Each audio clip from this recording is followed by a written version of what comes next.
kabar? Semoga masih dalam keadaan sehat dan juga tetap semangat ya dalam belajar. Nah, hari ini kita lanjut lagi materi IPA kita. Silakan buka buku kamu halaman 10 ya. Hari ini kita akan membahas tentang perubahan wujud benda. Kalau kemarin kita udah belajar tentang sifat-sifat dari wujud benda ya. Ada sifat dari benda padat, cair, dan gas. Untuk hari ini kita belajarnya tentang perubahan wujud benda padat, cair, dan gas. Kira-kira proses dari perubahan ini disebut apa saja? Oke, silakan persiapkan buku kamu dan kita masuk ke materi kita, perubahan wujud benda.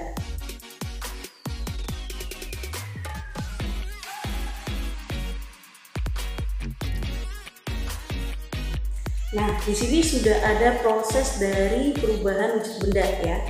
Untuk perubahannya ya, prosesnya, jika benda cair menjadi padat, maka dia disebut dengan membeku. Kemudian jika padat menjadi cair, maka disebut dengan mencair. Cair ke gas itu disebut dengan proses menguap, sedangkan gas ke cair disebut dengan proses mengembun. Dan juga untuk perubahan pada benda padat dan gas ya, kalau dia dari padat menuju gas, maka dia disebut dengan menyublim. Dan sebaliknya, kalau gas ke padat itu disebut dengan mengkristal atau mendeposisi. Nah, dari proses ini kita akan lihat yang mana sih yang termasuk dalam kategori dia melepas kalor ataupun yang menyimpan kalor. Seperti yang ada di buku kamu di halaman 10, di sana sudah ada panahnya ya untuk yang menerima kalor dan juga yang melepas kalor. Mari kita tuliskan untuk dari proses perubahan wujud benda ini.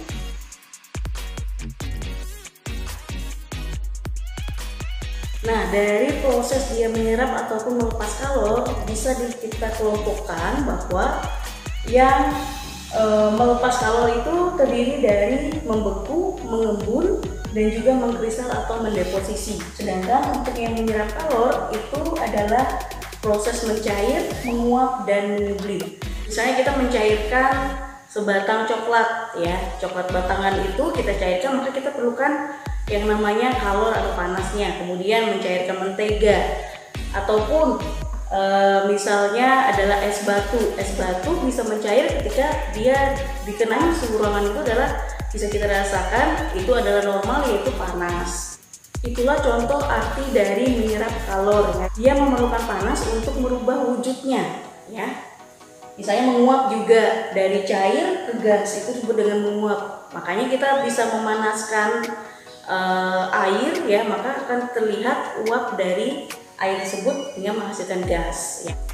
Dan yang dimaksud dengan melepas kalor artinya adalah dia tidak memerlukan panas tapi dia memerlukan dinginnya. Maka artinya dia melepas kalornya dan menyerap dinginnya ya. Contohnya seperti membeku dan mengembun.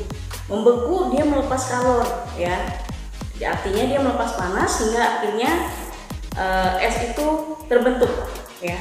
Misalnya juga mengembun ya. Mengembun itu kan dari gas menuju cair. Soalnya adalah mengembun. Mengembun ini bila kalian lihat ya, ketika orang tuamu membuat sebuah minuman panas kemudian ditutupi ya, dan kalian lihat